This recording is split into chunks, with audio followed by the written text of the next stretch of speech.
शुभ मध्याह्न बच्चों, मैं अशोक कुमार देहरी, आपका हिंदी विषय आचार्य। आज की कड़ी में आप सबका स्वागत करता हूं। आज हम कक्षा 11वीं विषय हिंदी के अंतर्गत देखेंगे पहला पाठ नमक का दारोगा। इसके अंतर्गत देखेंगे इसके अभ्यास के प्रश्न। तो आइए देखते हैं इनके अभ्यास के प्रश्न। सबसे पहला प्रश्न लेते हैं कि कहानी का कौन सा पात्र आपको सर्वाधिक प्रभावित करता है और क्यों। प्रश्न में पूछा गया है कि आपको सर्वाधिक प्रभावित करने वाला पात्र कौन सा है। तो आपका उत्तर क्या होगा, मैं समझ सकता हूँ। नमक का दारोगा कहानी का नायक कौन है, तो मुंशी बंशीधर है। तो निश्चय ही हमें सर्वाधिक प्रभावित यही पात्र करता है, क्योंकि बंशीधर एक ईमानदार, शिक्षित, कर्तव्यपरायण, धर्मनिष्ठ व चरित्रवान दारोगा है। उसके माता पिता उसे बेईमानी का पाठ पढ़ाते हैं, घर की दयनीय दशा का हवाला देते हैं, परंतु वह इन सब के विपरीत ईमानदारी का व्यवहार करता है। उसकी यही चारित्रिक दृढ़ता हमें प्रभावित करती है। वह स्वाभिमानी है। अदालत में उसके खिलाफ गलत फैसला लिया गया, उसकी नौकरी छीन ली गई, परंतु उसने स्वाभिमान नहीं खोया। कहानी के अंत में उसे अपनी इसी ईमानदारी का फल मिलता है, जब पंडित अलोपीदीन उसे अपनी सारी जायदाद का आजीवन स्थायी मैनेजर नियुक्त करता है। भ्रष्ट सेठ पंडित अलोपीदीन को भी बंशीधर की चारित्रिक दृढ़ता के समक्ष झुकना पड़ता है।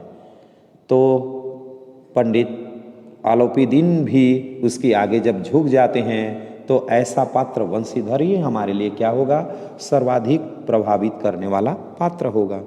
अगला प्रश्न लेते हैं।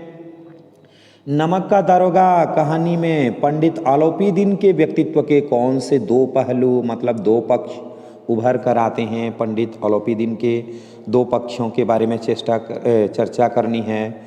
पंडित अलोपीदीन के व्यक्तित्व के जो दो पक्ष उभर करके आते हैं, पहला है भ्रष्ट व्यक्तित्व और दूसरा है उज्ज्वल व्यक्तित्व। पंडित अलोपीदीन के चरित्र का यह पक्ष आदर के योग्य नहीं है, मतलब उसका जो भ्रष्ट व्यक्तित्व है वह आदर के योग्य नहीं है। वह भ्रष्ट कार्यों को रात के अंधेरे में बड़े आराम से करता है। धन कमाने के लिए धन का गैर कानूनी उपयोग करता है। उसने विभिन्न सरकारी विभागों के अधिकारियों एवं कर्मचारियों को रिश्वत के दलदल में फंसा रखा है। कहानी के आरंभ और मध्य तक उसे समाज के एक चालाक और वाचाल व्यक्ति के रूप में दिखाया गया है, जिसने अपनी चतुराई से समाज में अपना सम्मानित स्थान बनाया हुआ है। उसके इस भ्रष्ट चरित्र की प्रशंसा नहीं की जा सकती। अब दूसरा पक्ष है उज्ज्वल व्यक्तित्व। कहानी के अंत में पंडित अलोपीदीन के व्यक्तित्व का सकारात्मक पक्ष उभर कर सामने आता है। भ्रष्टाचार को बढ़ावा देने वाला व्यक्ति ईमानदार बंशीधर के द्वारा गिरफ्तार किए जाने पर उससे अपने अपमान का बदला लेने के लिए उसे नौकरी से अवश्य निकाल देता है, किंतु दारोगा के दृढ़ चरित्र के समक्ष उसका झूठा अहंकार समाप्त हो जाता है।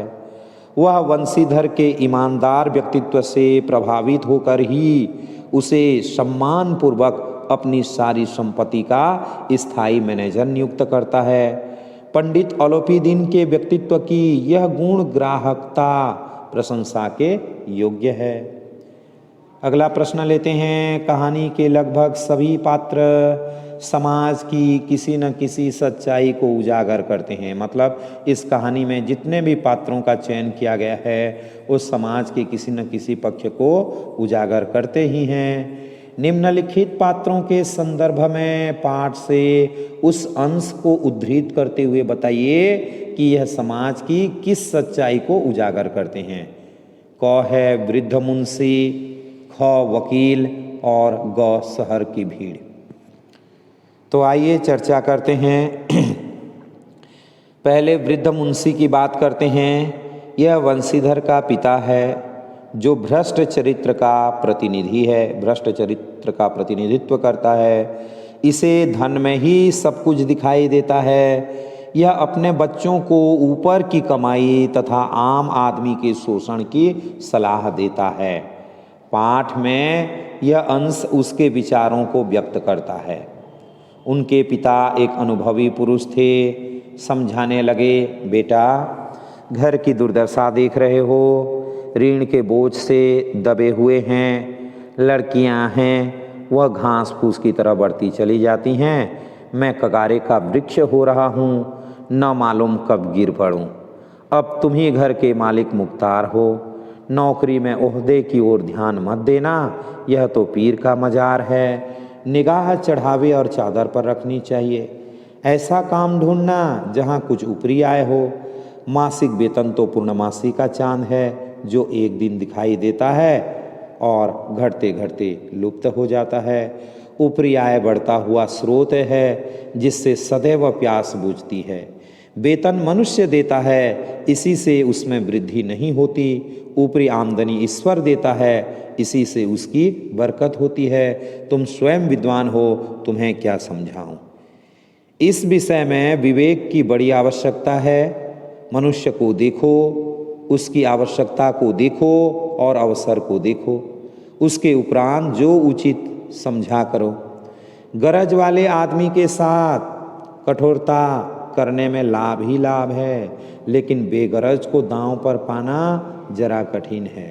इन बातों को निगाह में बांध लो। यह मेरी जन्म भर की कमाई है। वे बेटे द्वारा रिश्वत न लेने पर उसकी पढ़ाई लिखाई की व्यर्थ मानते हैं। पढ़ना लिखना सब अकारण गया। और दूसरा चरित्र है वकील। वकील समाज के उस पेशे का प्रतिनिधित्व करते हैं जो सिर्फ अपने लाभ की फिक्र करते हैं। उन्हें न्याय अन्याय से कोई मतलब नहीं होता, उन्हें धन से मतलब होता है। अपराधी के जीतने पर भी वे प्रसन्न होते हैं। वकीलों ने यह फैसला सुना और उछल पड़े। स्वजन बांधवों ने रुपयों की लूट की। उदारता का सागर उमड़ पड़ा। उसकी लहरों ने अदालत की नींव तक हिला दी। वकीलों ने नमक के दारोगा को चेतावनी तक दिलवा दी। यद्यपि नमक के दारोगा मुंशी बंशीधर का अधिक दोष नहीं है, लेकिन यह बड़े खेद की बात है कि उसकी उदंडता और विचारहीनता के कारण एक भले मानस को झेलना पड़ा। नमक के मुकदमे की बढ़ी हुई नमक हलाली ने उसके विवेक और बुद्धि को भ्रष्ट कर दिया। भविष्य में उसे होशियार रहना चाहिए। और अगला है शहर की भीड़। शहर की भीड़ तमाशा देखने का काम करती है। उन्हें निंदा करने व तमाशा देखने का मौका चाहिए। उनकी कोई विचारधारा नहीं होती। ओलोपी दीन की गिरफ्तारी पर शहर की भीड़ की प्रतिक्रिया देखिए। दुनिया सोती थी पर दुनिया की जीभ जागती थी। सवेरे देखिए तो बालक वृद्ध सब के मुँह से यही बात सुनाई देती थी। जिसे देखिए वही पंडित जी के इस व्यवहार पर टिक्का टिप्पणी कर रहा था। निंदा की बौछारें हो रही थी। मानो संसार से अब पापी का पाप कट गया।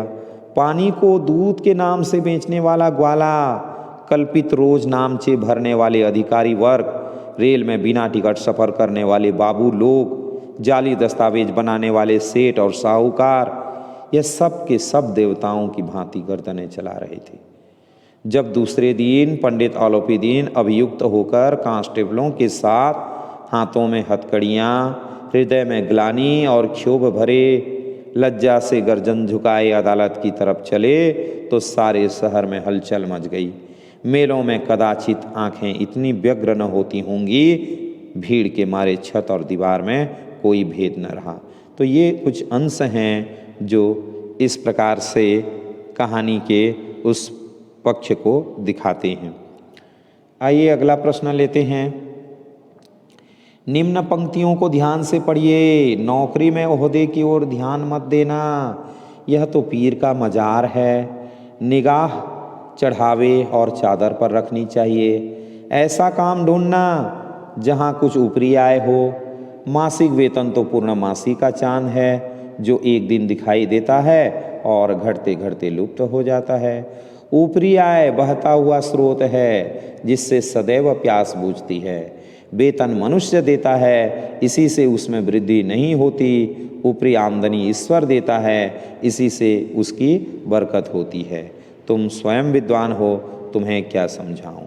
यह किसकी उक्ति है? तो इस प्रश्न का हम उत्तर देंगे कि यह उक्ति वंशीधर के बूढ़े पिता की है। मासिक वेतन को पूर्णमासी का चांद क्यों कहा गया है? मासिक वेतन को पूर्णमासी का चांद इसलिए कहा गया है क्योंकि जिस प्रकार पूर्णमासी का चांद पूर्णिमा के दिन ही पूरा दिखाई देने के उपरांत दूसरे दिन से घटना प्रारंभ हो जाता है, ठीक उसी प्रकार मासिक वेतन भी मास में मिलता तो एक बार है, किंतु अगले दिन से ही घटते घटते शीघ्र ही समाप्त हो जाता है। क्या आप एक पिता के इस वक्तव्य से सहमत हैं? तो मैं सोचता हूँ आपका उत्तर नहीं में होना चाहिए। वास्तव में आप पिता के इस वक्तव्य से बिल्कुल सहमत नहीं होंगे, क्योंकि जब एक पिता ही इस तरह की सोच का वक्तव्य देगा तो पुत्र की मानसिकता के विकृत होने की संभावना अधिक हो जाएगी। ऐसी मानसिकता समाज के लिए भी अहितकारी है, इसलिए एक पिता के हैसियत से आपको सहमत नहीं होना चाहिए। नमक का दरोगा कहानी के कोई दो अन्य शीर्षक बताते हुए उसके आधार को स्पष्ट कीजिए। नमक का दरोगा कहानी के कोई दो अन्य शीर्षक, चलिए देखते हैं क्या होना चाहिए। एक तो सत्य की जीत हो सकती है और दूसरा नैतिकता का मूल्य भी हो सकता है। सत्य की जीत क्यों हो सकती है? शीर्षक कहानी के मूल उद्देश्य से जुड़ा हुआ है। वंशीधर सत्य के पथ पर चलता हुआ बहुत संघर्ष करता है, अंततः उसकी जीत होती है। अतः सत्य की जीत शीर्षक कहानी के लिए उपयुक्त शीर्षक हो सकता है। दूसरा देखते हैं, नैतिकता का मूल्य होना चाहिए। यह कहानी नैतिक मूल्यों पर आधारित है। ईमानदारी के महत्व को कहानी में रेखांकित किया गया है। यह कहानी जीवन मूल्यों के प्रति आस्था को बनाए रखने में सक्षम है। अतः कहानी का दूसरा उपयुक्त शीर्षक नैतिकता का मूल्य भी हो सकता है। कहानी के अंत में आलोपीदीन के वंशीधर को मैनेजर नियुक्त करने के पीछे क्या कारण हो सकते हैं? तर्क सहित उत्तर दीजिए। आप इस कहानी का अंत किस प्रकार करते? यदि आप लिखते तो किस प्रकार करते? तो आइए थोड़ा सा देख लेते हैं। कहानी के अंत में आलोपीदीन वंशीधर को अपनी सारी संपत्ति का स्थायी मैनेजर बना देता है। वास्तव में उसे लोगों पर विश्वास नहीं है। उसने आज तक बिकाऊ, बेईमान और भ्रष्ट लोग ही देखे हैं। उसने रिश्वत और लालच से सबको डिगा दिया। केवल वंशीधर ही था जो हजारों रुपयों की रिश्वत के सामने अडिग रहा। उसे अपनी संपत्ति की सुरक्षा के लिए ऐसा ही दृढ़ चरित्र, ईमानदार और कठोर प्रबंधक चाहिए था। इसलिए उसने उसे नियुक्त कर लिया। मैं भी इस कहानी का अंत इसी प्रकार अच्छाई की जीत दिखा करके ही करता। तो आज के लिए इतना ही। आगे का जो हिस्सा है हम कल देखेंगे। आशा करता हूँ आपको अच्छा लगा होगा। यदि आपको अच्छा लगा हो तो प्लीज़ लाइक और शेयर करना न भूलें।